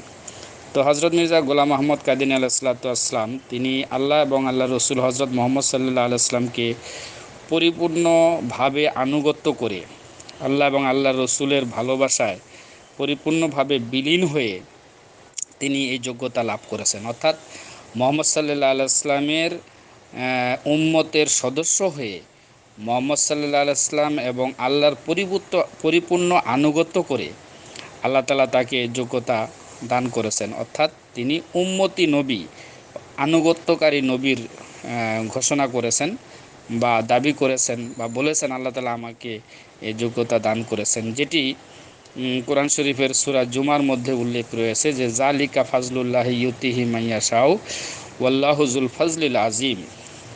এটা আল্লাহ তাআলার বিশেষ অনুগ্রহ, আল্লাহ যাকে চান তার ফজল দ্বারা তাকে ভূষিত করেন, তাকে দান করেন। তো হযরত মির্জা গোলাম আহমদ কাদিনী আলাইহিসসালামের যে নবুয়তের দাবি এটি কোরআন দ্বারা সাব্যস্ত। হাদিসেও রাসূল আকরাম সাল্লাল্লাহু আলাইহি ওয়াসাল্লাম বলেছেন, অনেক হাদিস রয়েছে যেটা উপস্থাপন করা যায়, আমি সংক্ষিপ্তভাবে উত্তর দেওয়ার চেষ্টা করছি। যে ইমাম মাহদী আলাইহিসসালাম আসবেন, ইমাম মাহদী আলাইহিসসালামের হাতে বয়াত গ্রহণ করতে হবে, ইমাম মাহদী আলাইহিসসালামের মাধ্যমে ইসলামের পরিপূর্ণ বিজয় হবে। এই বিষয়গুলি কিন্তু আমরা সবাই জানি এবং একজন মুসলমান হিসাবে সবার মাথায় এই কথাগুলি রয়েছে। তো ইমাম মাহাদি আলাইহিসসালাম আসলে বা ইমাম মাহাদির হাতে বয়াত করার যে গুরুত্ব বা তাৎপর্য, যেটা রসুল আকরাম সাল্লাল্লাহু আলাইহি সাল্লাম বলেছেন ইবনে মাজা শরীফের হাদিসে বাবু খরুজুল মাহাদিতে, এটা আমরা সবাই জানি, সবারই এই হাদিসটি মুখস্থ রয়েছে। সে হাদিসে কি বলা হয়েছে যে ফাইজা রাআইতুমুহু ফাবাইউহু আলা হাব্বান আলা সালজি ফা ইন্নাহু খলিফাতুল্লাহিল মাহাদি। অর্থাৎ আগমনকারী ইমাম মাহাদি, যার হাতে রসুল আকরাম সাল্লাল্লাহু আলাইহি সাল্লাম বলেছেন যে তার সংবাদ পাওয়া মাত্র তার কাছে যাবে, যদি বরফের উপরে হামাগুড়ি দিয়ে যেতে হয় তবুও যাবে, এবং তার হাতে বয়াত গ্রহণ করবে। কেন? ফা ইন্নাহু খলিফাতুল্লাহিল মাহাদিও, তিনি আল্লাহর খলিফা এবং আল মাহাদি, আল্লাহ তাকে হেদায়েত দিয়ে পাঠাবেন। তো ফা ইন্নাহু খলিফাতুল্লাহিল মাহাদি, খলিফাতুল্লাহ রসুল আকরাম সাল্লাল্লাহু আলাইহি সাল্লাম আগমনকারী যে ইমাম মাহাদি, যার আরেকটি নাম ঈসা ইবনে মরিয়ম, এই হাদিসে তাকে খলিফাতুল্লাহ বলেছেন। তো খলিফাতুল্লাহ কাদেরকে বলা হয়? যাদেরকে সরাসরি আল্লাহ মনোনয়ন দান করেন, আল্লাহ যাদেরকে এই পদে ভূষিত করেন তাদেরকেই খলিফাতুল্লাহ বলা হয়, অর্থাৎ আল্লাহর নবী, আল্লাহর খলিফা। যেমন হজরত আদম আলাইহিসসালাম, তিনি তাকেও এই শব্দে তাকে বলা হয়েছে তিনি আল্লাহর খলিফা। তাহলে আদম আলাইহিসসালাম থেকে নিয়ে যত নবী রসুল এসছেন সবার ক্ষেত্রে এই শব্দটা প্রযোজ্য হয়েছে। তো রসুল আকরাম সাল্লাল্লাহু আলাইহি সাল্লাম আল্লাহর পক্ষ থেকে জেনে বলেছেন আগমনকারী যে ইমাম মাহাদি যিনি আসবেন, যার হাতে বয়াত গ্রহণ করতে হবে, তার পদবী রসুল আকরাম সাল্লাল্লাহু আলাইহি সাল্লাম নিজেই প্রদান করেছেন, তিনি খলিফাতুল্লাহ হবেন। তো এখন তিনি সেটা দাবি করেছেন, তিনি সেই পদমর্যাদা লাভ করেছেন, আমরা তাকে ইমাম মাহাদি আলাইহিস সালাম হিসাবে মেনেছি। তো কোরআন এবং হাদিস দ্বারা অকাট্যভাবে প্রমাণিত হয় যে এই উম্মতের মধ্যে রসুল আকরাম সাল্লাল্লাহু আলাইহি সাল্লামের পরিপূর্ণ আনুগত্য, আল্লাহর পরিপূর্ণ আনুগত্য করে এক ধরনের নবুয়তের যোগ্যতা লাভ করা যায়, বা এক ধরনের নবুয়তের রাস্তা খোলা আছে, সেটি হলো আনুগত্যকারী নবুয়ত। আর এই হাদিসে রসুল আকরাম সাল্লাল্লাহু আলাইহি সাল্লাম বলেছেন ইমাম মাহাদি যিনি আসবেন তিনি খলিফাতুল্লাহ হবেন। তো আমরা আহমদিয়া মুসলিম জামাতের সদস্য রসুল আকরাম সাল্লাল্লাহু আলাইহি সাল্লামের ভবিষ্যৎবাণী অনুযায়ী যে ইমাম মাহাদি আলাইহিসসালামকে মেনেছি, তিনি সূরা নিসার ৭০ নম্বর আয়াতের আলোকে তিনি বলেছেন আমি আল্লাহ এবং আল্লাহ রসুলকে পরিপূর্ণভাবে আনুগত্য করার কারণে আল্লাহ তাআলা আমাকে এই যোগ্যতা দান করেছেন।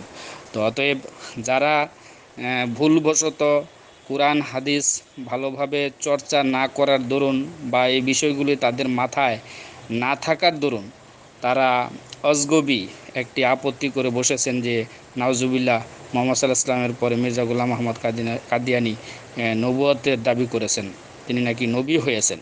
তো এটা গবেষণার বিষয়, এটা আপত্তি করার বিষয় নয়। আমি আশা করব যারাই এই আপত্তি করেছেন আপনারা কোরআন হাদিস পড়ুন, তাহলে এই বিষয়টি স্পষ্ট হয়ে যাবে যে মির্জা গোলাম আহমদ কাদিয়ানী আলাইহিস সালাম কোন ধরনের নবুয়তের কথা বলেছেন বা লাভ করেছেন। জাযাকাল্লাহ। আহমদিয়া মুসলিম জামাতের প্রতিষ্ঠাতা হজরত মির্জা গোলাম আহমদ কাদিয়ানী আলাইহিস সালামের বিরুদ্ধে আলেম সমাজ অনেক ধরনেরই আপত্তি করে থাকেন। তো এখানে একটি আপত্তি উত্থাপন করা হয়েছে, এটি অনেক বড় একটি আপত্তি। সেটা হচ্ছে আহমদিয়া মুসলিম জামাতের প্রতিষ্ঠাতা হজরত মির্জা গোলাম আহমদ কাদিয়ানী আলাইহিস সালাম তিনি নাকি নিজেকে আল্লাহ হিসাবে দাবি করেছেন বা আল্লাহকে মানুষের সাথে সাদৃশ্য দিয়েছেন বা সাদৃশ্য বর্ণনা করেছেন। তো আমি এই আপত্তিটির খণ্ডন করছি। হজরত মসিহ মাউদ ইমাম মাহদী আলাইহিস সালাম বা তার বিরুদ্ধে এই যে আপত্তিটি করা হয়, এটি তিনি এভাবে বলেছেন, এটির খণ্ডন এভাবে তিনি করেছেন, আমি স্বপ্নে নিজেকে আল্লাহ হিসাবে দেখেছি এবং দৃঢ় প্রত্যয় জন্মালো আমিই তিনি, আর আমার নিজস্ব কোনো ইচ্ছা চিন্তা বা আচরণ অবশিষ্ট থাকলো না, আর আমি একটি কানায় কানায় পরিপূর্ণ একটি পাত্রের মতো হয়ে গেলাম, বরং এমন একটি বস্তুর মতো হয়ে গেলাম যাকে আরেক সত্তা বগল দাবা করে এমনভাবে নিজের মাঝে লুকিয়ে ফেলেছে যার ফলে তার নিজস্ব কোনো অস্তিত্ব বা গন্ধ বলে কিছুই রইল না, আর সে তার মাঝে বিলীন হয়ে গেল। আর আমার আল্লাহ রূপে নিজেকে দেখার অর্থ হচ্ছে কায়ার দিকে ছায়ার প্রত্যাবর্তন। খোদা প্রেমিকদের সাথে এরকম ঘটনা অহরহ ঘটেই থাকে। এর বিস্তারিত ব্যাখ্যা হলো, আল্লাহ যখন কোনো মঙ্গল সাধনের পরিকল্পনা গ্রহণ করেন, তখন যেভাবে তার ইচ্ছা, পরিকল্পনা ও প্রজ্ঞা চায় সেভাবে তা পূর্ণ করার লক্ষ্যে আমাকে তার উদ্দেশ্য ও একত্ববাদের বিকাশ স্থলে পরিণত করেন। সৎকর্মশীল কুতুব ও সিদ্দিকদের সাথে তিনি এ ধরনেরই আচরণ করে থাকেন। হজরত মির্জা সাহেব শেষে গিয়ে বলছেন, এই ঘটনার মাধ্যমে আমি ওয়াহাদাতুল ওয়াজুদ, সর্বস্বরবাদ মতবাদে বিশ্বাসীদের ধারণাকে বুঝাই না। আবার এর মাধ্যমে আমি হুলুলিন, অর্থাৎ আক্ষরিকভাবে খোদা কারো মাঝে প্রবিষ্ট হয়ে যান এমন মতবাদে বিশ্বাসীদের ধারণাকেও বোঝাচ্ছি না। বরং এই ঘটনাটি ঠিক তেমনই যেমনটি মহানবী সাল্লাল্লাহু আলাইহি ওয়াসাল্লামের একটি হাদিসে বর্ণিত হয়েছে, অর্থাৎ নফল ইবাদতের ফজিলত বর্ণনা করতে গিয়ে বুখারী শরীফে যে হাদিসটি বর্ণিত হয়েছে সে কথাই বুঝিয়েছি। সুপ্রিয় দর্শক শ্রোতা, এ পুরো বিষয়টি হজরত মির্জা সাহেবের স্বপ্নে দেখা একটি দৃশ্য। হজরত মির্জা সাহেব তার দেখা স্বপ্ন তুলে ধরেছেন এবং এর পাশাপাশি এর সূক্ষ্মাতিসূক্ষ্ম অর্থ ও ব্যাখ্যাও প্রদান করেছেন। স্বপ্নের দৃশ্যকে ভিত্তি করে হজরত মির্জা গোলাম আহমদ কাদিয়ানী আলাইহিসসালাম নিজেকে কোথাও আল্লাহ বলে ঘোষণা দেননি, বরং তিনি নিজেকে আল্লাহর শক্তি ও পরিকল্পনার বিকাশস্থল হিসাবে বর্ণনা করেছেন। শুধু তাই নয়, নিজেকে তিনি একটি কানায় কানায় পরিপূর্ণ পাত্র হিসাবে উপস্থাপন করেছেন, যার নিজের কোনো ইচ্ছা বা বাসনা অবশিষ্ট নেই। নিজেকে আরেক অস্তিত্বের পূর্ণাঙ্গীন অধীনস্থ হিসাবে উল্লেখ করেছেন। যেভাবে কোনো বস্তুকে কেউ পূর্ণরূপে আয়ত্তে নিয়ে নেয়, আর এটি স্পষ্ট করার জন্য তিনি বগলদাবা শব্দটি ব্যবহার করেছেন। আর শেষে গিয়ে নিজেকে আল্লাহর অস্তিত্বে বিলীন এক ইবাদতকারী বান্দা হিসেবে উল্লেখ করে বুখারী শরীফের সেই বিখ্যাত হাদিসটির প্রতি ইঙ্গিত করেছেন, যে হাদিসে নফল ইবাদতের মাহাত্ম্য ও শ্রেষ্ঠত্ব বর্ণিত হয়েছে। এ হাদিসের উল্লেখ করে তিনি স্বপ্নের ব্যাখ্যাটি নির্দিষ্ট করে দিয়েছেন। আমি সেখানে সেই হাদিসটি উপস্থাপন করছি। হজরত আবু হুরায়রা রাদিয়াল্লাহু তাআলা আনহু বর্ণিত হাদিস, তিনি বলেন, রাসূলুল্লাহ সাল্লাল্লাহু আলাইহি ওয়াসাল্লাম বলেছেন, আল্লাহ তাআলা বলেন, আমার বান্দা নফল ইবাদত করতে করতে আমার নৈকট্য অর্জন করতে থাকে, এমনকি অবশেষে আমি তাকে আমার এত প্রিয় বানিয়ে নেই যেন আমি তার কান হয়ে যায় যা দিয়ে সে শুনে, আমি তার চোখ হয়ে যায় যা দিয়ে সে দেখে, আর আমি তার হাত হয়ে যাই যা দিয়ে সে ধরে, আমি তার পা হয়ে যায় যার মাধ্যমে সে হাঁটে। এটি বুখারী কিতাবুর রিকাক বাবুত তাওয়াজু ইসলামিক ফাউন্ডেশন কর্তৃক অনুদিত বুখারী শরীফের 10ম খণ্ড, পৃষ্ঠা নাম্বার 73, হাদিস নাম্বার 6058। সম্মানিত শ্রোতামণ্ডলী, আল্লাহকে ভয় করে বলুন, এই লেখার মাঝে মির্জা সাহেব আল্লাহ হবার দাবি করেছেন নাকি আল্লাহর সত্তায় বিলীন এক নগণ্য বান্দা হবার দাবি করেছেন? আল্লাহ স্বপ্নযোগে তার প্রিয় বান্দাকে যে দৃশ্য দেখান, তার জন্য কি বান্দাকে দায়ী করা যেতে পারে? যদি স্বপ্নে দেখা দৃশ্যাবলী সম্পর্কে এদেশের আলেম উলামার আপত্তি থেকে থাকে, তাহলে আমাদের বিনীত প্রশ্ন, সূরা ইউসুফের শুরুতেই উল্লেখ আছে, হজরত ইউসুফ আলাইহিসসালাম স্বপ্নে দেখেছিলেন 11টি তারা এবং চন্দ্র সূর্য তাকে সিজদা করছে। এটি সূরা ইউসুফের 5 নম্বর আয়াতে উল্লেখ রয়েছে। সকল মুসলমান জানে সিজদা কেবল আল্লাহ কি করা যায়। বলুন, হজরত ইউসুফ আলাইহিসসালাম কি তবে খোদা হওয়ার তথা উপাস্য হবার দাবি করেছেন? কখনো না। এ কথা সবাই জানে। হজরত ইউসুফ আলাইহিসসালামের স্বপ্নটির একটি গভীর তাৎপর্যপূর্ণ ব্যাখ্যা রয়েছে। অতএব মির্জা গোলাম আহমদ কাদিয়ানী আলাইহিসসালামও তার স্বপ্নের মাধ্যমে খোদা হবার দাবি করেননি, বরং খোদার মহান অস্তিত্বের পক্ষ থেকে এই স্বপ্নে সূক্ষ্ম একটি ভবিষ্যৎবাণী জানানো হয়েছে। মূলত এই স্বপ্নের মাধ্যমে আল্লাহ তাআলা জানিয়েছেন, হে গোলাম আহমদ, তুমি তোমার আন্তরিকতা ও নিষ্ঠার মাধ্যমে আমার এত নৈকট্য লাভ করেছ, যার ফলে তুমি আমার মহান অস্তিত্বের বিকাশস্থলে পরিণত হয়ে গেছো। আমি আমার ইচ্ছা ও পরিকল্পনা এই যুগে তোমার মাধ্যমে বাস্তবায়ন করব, আর বাস্তবে তাই হয়েছিল। স্বপ্নের ব্যাখ্যা সম্মিলিত ইবনে শিরিন রহমতুল্লাহ আলাইয়ের প্রসিদ্ধ গ্রন্থ তাতিরুর রুইয়া এতে মানবীয় রূপে আল্লাহকে প্রত্যক্ষ করার অর্থ দেওয়া আছে। এই তাতিরুর রুইয়াতে এই গ্রন্থ অনুযায়ী এ ধরনের দৃশ্য দেখার অর্থ হলো আধ্যাত্মিক উন্নতি ও ঐশী সমর্থন লাভ হবে। তো যারা আপত্তি করেছেন, মির্জা সাহেব নিজেকে আল্লাহ হিসেবে দাবি করেছেন বা আল্লাহকে মানুষের সাথে সাদৃশ্য দেওয়া হয়েছে বা দিয়েছেন, তো এটা আসলে একটি সূক্ষ্ম বিষয়।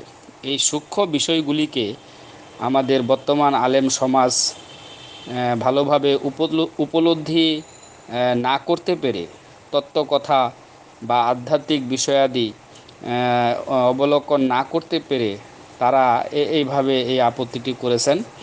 তো আল্লাহ তাআলা করুন, যারা এই আপত্তি করছেন তাদেরকে যেন আল্লাহ তাআলা সুবুদ্ধি দেন, তারা যেন তত্ত্বকথা মারেফাতের কথা তারা যেন উপলব্ধি করতে পারেন। জাযাকাল্লাহ। আহমদিয়া মুসলিম জামাতের প্রতিষ্ঠাতা হজরত মির্জা গোলাম আহমদ কাদিয়ানী আলাইহিসসালামের বিরুদ্ধে যে সমস্ত আপত্তি করা হয় বা আলেম সমাজ যে সমস্ত আপত্তি করে থাকেন, তার মধ্যে একটি আপত্তি হচ্ছে এরকম যে হজরত মুহাম্মদ সাল্লাল্লাহু আলাইহি ওয়াসাল্লামের খতমে নবুয়ত বা শেষ নবী হওয়াকে হজরত মির্জা গোলাম আহমদ কাদিয়ানী আলাইহিসসালাম নাকি অস্বীকার করেছেন বা অস্বীকার করেন, এবং প্রত্যেক দুষ্ট শয়তানের জন্য নবুয়ত দাবির পথ খোলা আছে বা খুলে দেওয়া আছে, এটাও নাকি মির্জা গোলাম মোহাম্মদ কাদিয়ানী আলাইহিসসালাম বলেছেন। তো প্রথম কথা হলো, দুটি বিষয়ই হাস্যকর বিষয় যে মুহাম্মদ সাল্লাল্লাহু আলাইহি ওয়াসাল্লামকে তিনি শেষ নবী মানেন না বা খাতামান নাবিন মানেন না, অস্বীকার করেন, আর পাশাপাশি তিনি নাকি প্রত্যেক দুষ্ট শয়তানের জন্য নবুয়ত দাবির পথ খোলা আছে, এটা নাকি তিনি বলেছেন। তো প্রথমত হলো হজরত মুহাম্মদ সাল্লাল্লাহু আলাইহি ওয়াসাল্লাম শেষ নবী ও খাতামান নাবিন, এটা জগতের সামনে সঠিক অর্থে উপস্থাপন করেছেন আহমদিয়া মুসলিম জামাতের প্রতিষ্ঠাতা হজরত মির্জা গোলাম আহমদ আলাইহিসসালাম। অন্যরা যারা এই আপত্তি করে যে মির্জা সাহেব হজরত মুহাম্মদ সাল্লাল্লাহু আলাইহি ওয়াসাল্লামকে খাতামান নাবিন মানেন না বা শেষ নবী মানেন না, বরং প্রকারান্তরে তারাই হজরত মুহাম্মদ সাল্লাল্লাহু আলাইহি ওয়াসাল্লামকে শেষ নবী বা খাতামান নাবিন মানেন না, তাদের ভ্রান্ত বিশ্বাস ও ধারণার কারণে।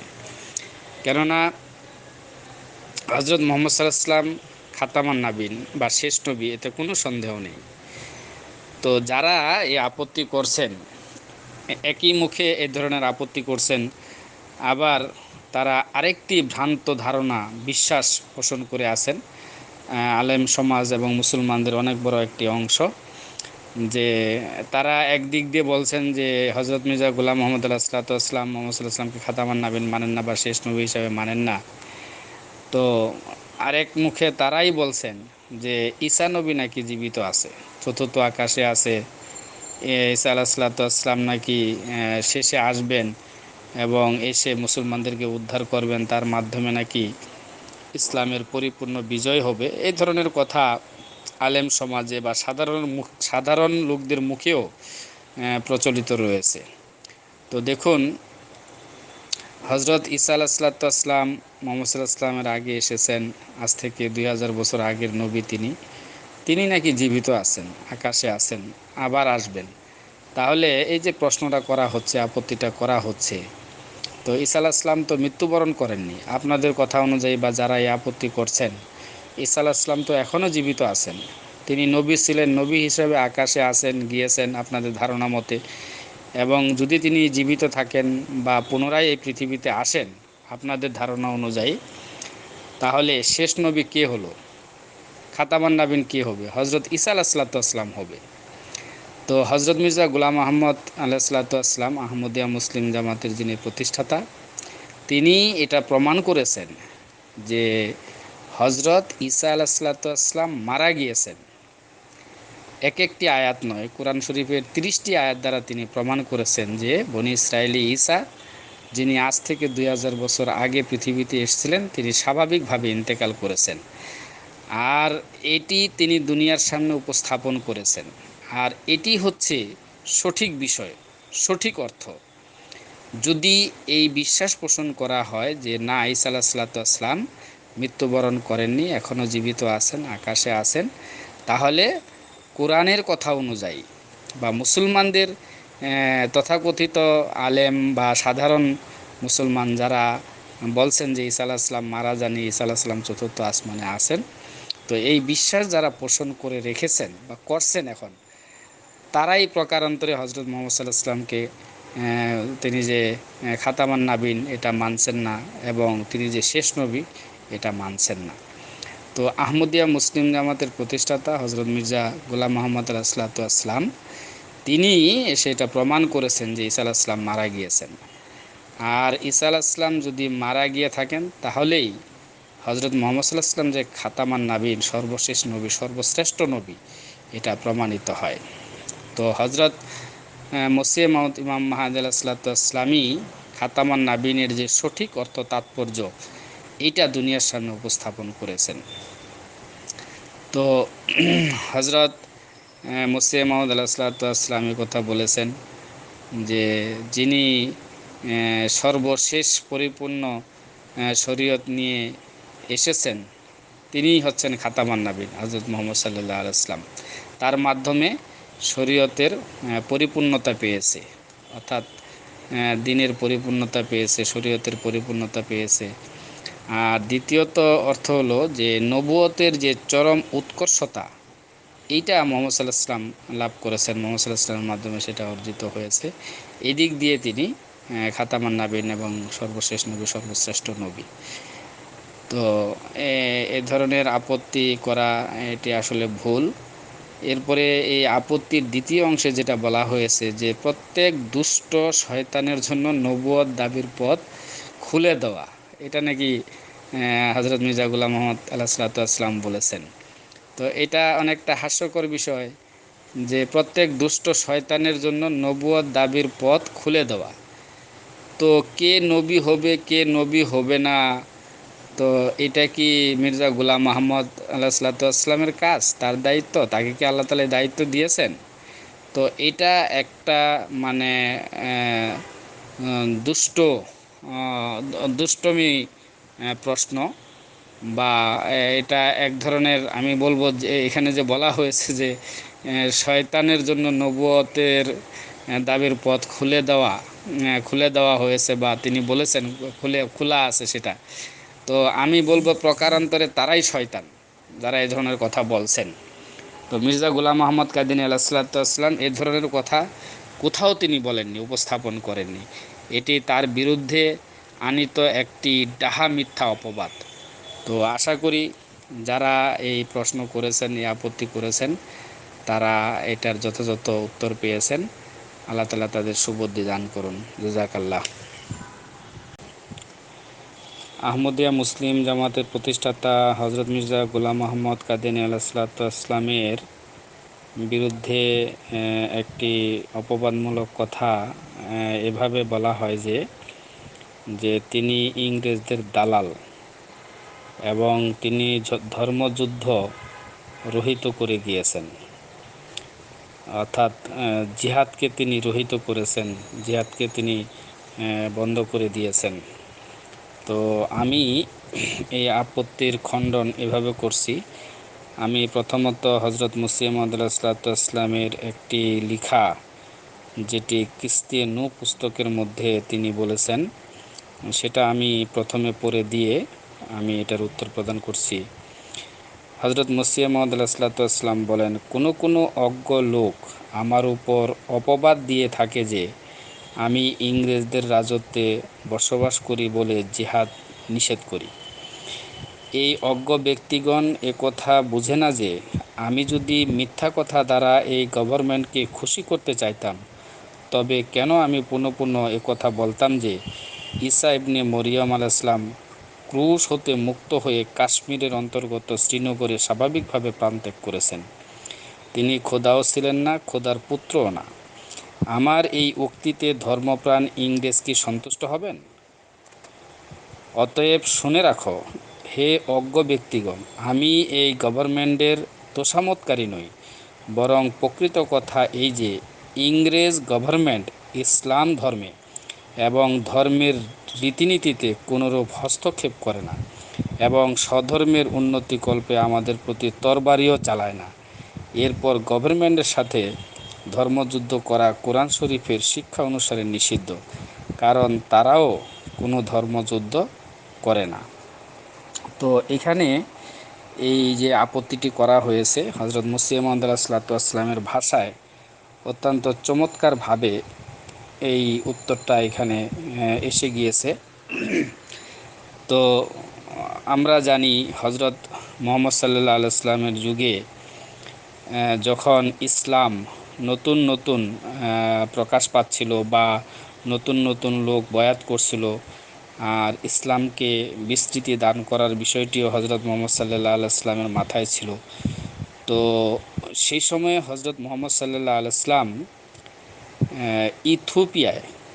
ইথিওপিয়ায় মুসলমানদের দল পাঠাতেন। কেন পাঠাতেন? সেখানে গিয়ে তারা যেন ইসলাম প্রচার করতে পারে। আর সেই জায়গা বা ইথিওপিয়ায় কেন মুসলমানদেরকে তিনি পাঠাতেন? এজন্য পাঠাতেন যে সেই দেশের যে সরকার প্রধান রয়েছে সে নিরপেক্ষ, অর্থাৎ সেখানে গিয়ে যে কোনো ধর্মের অনুসারীরা তাদের ধর্ম প্রচার করতে পারবে। তো মুহাম্মদ সাল্লাল্লাহু আলাইহি ওয়াসাল্লামের উদ্দেশ্য ছিল সেখানে গিয়ে যেন ইসলামের বাণী প্রচার করা হয় এবং ইসলাম যে সত্য ধর্ম বা ইসলামের শিক্ষা যে পরিপূর্ণ শিক্ষা সেটা যেন তারা জানতে পারে এবং সেটাকে নিয়ে যেন তারা গবেষণা করে এবং তারা যেন ইসলাম ধর্মে দীক্ষিত হতে পারে। শুধু কি তাই, হজরত মুহাম্মদ সাল্লাল্লাহু আলাইহি ওয়াসাল্লাম ইথিওপিয়ার বাদশার জন্য তিনি দোয়াও করেছেন। তো এই যে এখানে প্রশ্ন করা হয়েছে যে মির্জা গোলাম মোহাম্মদ কাদিয়ানী আলাইহিসসালাম তিনি ইংরেজদের দালাল ছিলেন, ইংরেজদের চর ছিলেন, যার জন্য তিনি তাদের বিরুদ্ধে জিহাদ ঘোষণা করেননি, জিহাদ করেননি। তো দেখুন, হজরত মুহাম্মদ সাল্লাল্লাহু আলাইহি ওয়াসাল্লাম যেই দেশে ইথিওপিয়াতে মুসলমানদেরকে পাঠিয়েছিলেন, তো সেই দেশের যিনি প্রধান ছিলেন, রাষ্ট্রপ্রধান ছিলেন, তিনি নিরপেক্ষ ছিলেন, ধর্মনিরপেক্ষ ছিলেন। তো এজন্য তিনি সেই সরকারের জন্য দোয়াও করেছেন। আর মসিহ মাউদ আলাইহিসসালাম ভারতবর্ষে ইংরেজ সরকারের যে আধিপত্য ছিল সে সময়ে এই ইংরেজ সরকারও ধর্মের বিষয়ে কোনো বাড়াবাড়ি তিনি করতেন না। যার যার ধর্ম সে প্রচার করবে, পালন করবে, এটা ছিল তার নিরপেক্ষ দৃষ্টিকোণ। তো এজন্য হজরত মসিহ মাউদ আলাইহিসসালাম অনেক ক্ষেত্রে যেভাবে রাসূল আকরাম সাল্লাল্লাহু আলাইহি ওয়াসাল্লাম ইথিওপিয়ার বাদশার প্রশংসা করেছেন, তার জন্য দোয়া করেছেন। তো হজরত মসিহ মাউদ আলাইহিসসালামও যেহেতু ভারতবর্ষে তখন ইংরেজ শাসন ছিল, তো ইংরেজ সরকার ইসলাম ধর্মের বিরুদ্ধে কোনো ধরনের কটু বাক্য বা কোনো ধরনের নিষেধাজ্ঞা আরোপ করেননি। তো এজন্য ইংরেজ সরকারে তিনি প্রশংসা করেছেন। আর আলেম উলামারা এটা ভিন্নভাবে নিয়ে মসিহ মাউদ আলাইহিসসালামের বিরুদ্ধে বিভিন্নভাবে তারা কটাক্ষ করেছেন, ইংরেজদের দালাল বলেছেন, চর বলেছেন। তো এই ধরনের কথা বা আপত্তি তারা করেছেন বা বলেছেন। তো এখানে দেখুন, হজরত রসুল করিম সাল্লাল্লাহু আলাইহি ওয়াসাল্লামের দৃষ্টিতে ইমাম মাহদী আলাইহিসসালাতু ওয়াসসালামের যুগের জিহাদ, অর্থাৎ হজরত ইমাম মাহদী আলাইহিসসালাতু ওয়াসসালাম যিনি আসবেন এই উম্মতে, তো তিনি যখন আসবেন, আবির্ভূত হবেন, সে যুগে তরবারির যুদ্ধ হবে না, এটা রাসূল আকরাম সাল্লাল্লাহু আলাইহি ওয়াসাল্লাম বলেছেন। কেননা এটা বুখারী শরীফের হাদিসে উল্লেখ আছে যে ইয়াজাউল হারব, অর্থাৎ ইমাম মাহদী আলাইহিসসালাতু ওয়াসসালাম যুদ্ধকে রহিত করবেন, বুখারী শরীফের হাদিস। এ থেকে বোঝা যায় ইমাম মাহদী জিহাদ করবেন বটে, কিন্তু সে জিহাদ অস্ত্রশস্ত্রের প্রচলিত যুদ্ধ নহে, যা অকল্যাণকে ডেকে আনে, বরং উপরোক্ত কোরআনী নির্দেশ অনুযায়ী কোরআনের যুক্তি, জ্ঞান ও প্রজ্ঞার সাহায্যে সত্যের শত্রুদের সাথে গুরুত্বপূর্ণ জিহাদ করবেন। এ যুগে কলম দ্বারাই এ জিহাদ সাধিত হবে। যেমন ইমাম মাহাদি আলাইহিসসালাম বলেছেন, ওসির কাজ আমি সেধেছি মসিতে। দাজ্জাল, ইয়াজুজ মাজুজের সম্বন্ধে বলতে গিয়ে আল্লাহ রসুল সাল্লাল্লাহু আলাইহি ওয়াসাল্লাম বলেছেন মুসলিম শরীফের হাদিসে, যে এদের সাথে অস্ত্রের বা শক্তির যুদ্ধ করার ক্ষমতা কাউকে দেওয়া হয়নি। অর্থাৎ এই ইয়াজুজ মাজুজ বা দাজ্জাল যারা রয়েছে, তারা অস্ত্রে শস্ত্রে এত সজ্জিত থাকবে যে তাদের সাথে অস্ত্র যুদ্ধ করে কেউ টিকতে পারবে না। তো উপরে কোরআন ও হাদিসের আলোকে জিহাদের আসল রূপ তুলে ধরলাম, এটা বলা হয়েছে। তো জিহাদ তিন প্রকারের, মূলত জিহাদ তিন প্রকারের: নফসের জিহাদ, প্রাণের জিহাদ, ধন সম্পদের জিহাদ। হজরত রসুল করিম সাল্লাল্লাহু আলাইহি ওয়াসাল্লাম ইমাম মাহাদির যুগে তরবারির জিহাদ রহিত হবার ঘোষণা নিজেই দিয়েছেন, কিন্তু বাকি দু প্রকারের জিহাদ তো রহিত করেননি। হজরত মির্জা সাহেবের উপর যে অপবাদ দেওয়া হয় যে তিনি জিহাদ হারাম করেছেন, তা বিভ্রান্তকর ও উদ্দেশ্য প্রণোদিত। আমার আবেদন, হজরত মির্জা সাহেবের এমন দাবি পেশ করুন যাতে হজরত মির্জা সাহেব সর্বপ্রকার জিহাদকে চিরতরে হারাম বলেছেন। তো এটা কখনই বলেননি। হজরত মির্জা গোলাম আহমদ কাদিয়ানী আলাইহিসসালাম ধর্মযুদ্ধ রহিত করেছেন, যেটা রসুল আকরাম সাল্লাল্লাহু আলাইহি ওয়াসাল্লাম বুখারী শরীফের হাদিসে বলেছেন যে ইমাম মাহাদি আলাইহিস সালাম এসে ধর্মযুদ্ধ রহিত করবেন। জিহাদ বিল মাল, জিহাদ বিল নাফস, জিহাদ বিল কোরআন, আত্মশুদ্ধির জিহাদ, এগুলি হজরত মসিহ মাউদ আলাইহিসসালাম ইমাম মাহাদি আলাইহিসসালাম যখন আসবেন তখন তিনি এটা করবেন। তো এই যে আপত্তি করা হয়েছে, তিনি জিহাদের যে ফরজিয়ত বা জিহাদ করা, এটাকে তিনি রদ করে দিয়েছেন, এটা মোটেও সঠিক কথা নয়। বর্তমান যুগে যে জিহাদের প্রয়োজন, যে জিহাদ করতে হবে, সেটার দিকে তিনি মানুষকে মনোযোগ করেছেন। আর আহমদিয়া মুসলিম জামাতের আমরা যারা সদস্য, আমরা এটাই বিশ্বাস করি যে কোরআনের জিহাদ, কলমের জিহাদ, সম্পদের জিহাদ, নফসের জিহাদ, তো এগুলি বলবৎ রয়েছে, এগুলি আমরা বিশ্বাসও করি এবং এই জিহাদ আমাদের মধ্যে অব্যাহত রয়েছে। তো আশা করি যারা এই ধরনের আপত্তি করেছেন তারা বিষয়টি উপলব্ধি করতে পেরেছেন। জাযাকাল্লাহ। আপনারা ভালো থাকুন, সুস্থ থাকুন, নিরাপদে থাকুন। আগামী শনিবারের হৃদয়ের দ্বার অনুষ্ঠান শোনার আমন্ত্রণ জানিয়ে অনুষ্ঠান এখানেই শেষ করছি। আসসালামু আলাইকুম ওয়া রাহমাতুল্লাহি ওয়া বারাকাতুহু। শোনো রে শোনো হে ভাই বোনেরা, শোনো আমার কথা। শান্তির দিন ইসলামে কেন বিদ্বেষ বৈরিতা? শোনো রে শোনো হে ভাই বোনেরা, শোনো আমার কথা। শান্তির দিন ইসলামে কেন বিদ্বেষ বৈরিতা? কোথায় আজ সেই শান্তির দিন? কোথা সে মুসলমান? আল্লাহতে যার পূর্ণ ঈমান, ছিল যারা মহিয়ান। কোথায় আজ সেই শান্তির দিন? কোথা সে মুসলমান? আল্লাহতে যার পূর্ণ ঈমান, ছিল যারা মহিয়ান। খলিফাবিহীন মুসলিম জাতি বেসামাল দিশাহীন। এ কেমন রূপ ইসলামের আজ, ভেবেছ কি হে মুমিন? খলিফাবিহীন মুসলিম জাতি বেসামাল দিশাহীন।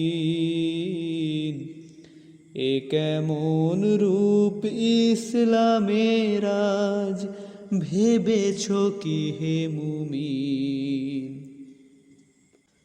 চোখ মেলে দেখো বিবর্ণ আজি নবীজির ইসলাম। যেদিকে তাকাই শুধু হানাহানি, রটি আছে দুর্নাম। চোখ মেলে দেখো বিবর্ণ আজি নবীজির ইসলাম। যেদিকে তাকাই শুধু হানাহানি, রটি আছে দুর্নাম। মনে কি পড়ে না বলেছেন নবী রহমাতুল লিল আলামিন। নেতাহীন কভু থাকিবে না ভবে মুহাম্মদের দিন। মনে কি পড়ে না বলেছেন নবী রহমাতুল লিল আলামিন। নেতাহীন কভু থাকিবে না ভবে মুহাম্মদের দিন।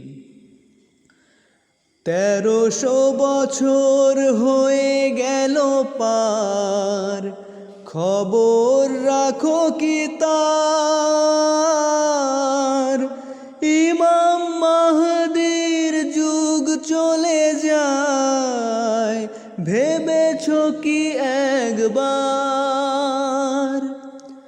1300 বছর হয়ে গেল পার, খবর রাখো কি তার? ইমাম মাহদীর যুগ চলে যায়, ভেবেছ কি একবার?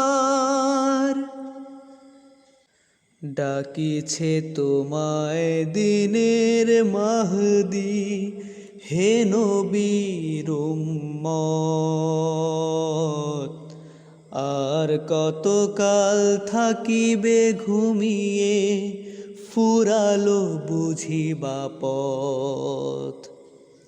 ডাকিছে তোমায় দিনের মাহদী, হে নবীর উম্মত। আর কতকাল থাকিবে ঘুমিয়ে, ফুরালো বুঝিবা পথ। আসমান হতে আসিবে না কেহ, থাকিও না চেয়ে আর। যাহার তালাশে বসে আছো তুমি, এই তো সে সরোয়ার। আসমান হতে আসিবে না কেহ, থাকিও না চেয়ে আর। যাহার তালাশে বসে আছো তুমি, এই তো সে সরওয়ার। এসো ভাই সব মুমিনের দল, থেকো না আর অচেতন। হৃদয়ের দ্বার খুলে দেখো তুমি, বিজয়ের আয়োজন। এসো ভাই সব মুমিনের দল, থেকো না আর অচেতন। হৃদয়ের দ্বার খুলে দেখো তুমি, বিজয়ের আয়োজন। থাকিতে সময় চিনে নাও তারে, করিতে সিয়াও ভান, মাহদির হাতে দীক্ষা লইতে হও তরা আগুয়ান। থাকিতে সময় চিনে নাও তারে, করিতে সিয়াও ভান, মাহদির হাতে দীক্ষা লইতে হও তরা আগুয়ান। জেগে দেখো ওই বেলা বয়ে যায়, হে নবীর উম্মত, আর কতকাল থাকিবে ঘুমিয়ে, ফুরালো বুঝিবা পথ। জেগে দেখো ওই বেলা বয়ে যায়, হে নবীর উম্মত, আর কতকাল থাকিবে ঘুমিয়ে, ফুরালো বুঝিবা পথ। আর কতকাল থাকিবে ঘুমিয়ে, ফুরালো বুঝিবা পথ। আর কতকাল থাকিবে ঘুমিয়ে, ফুরালো বুঝিবা পথ।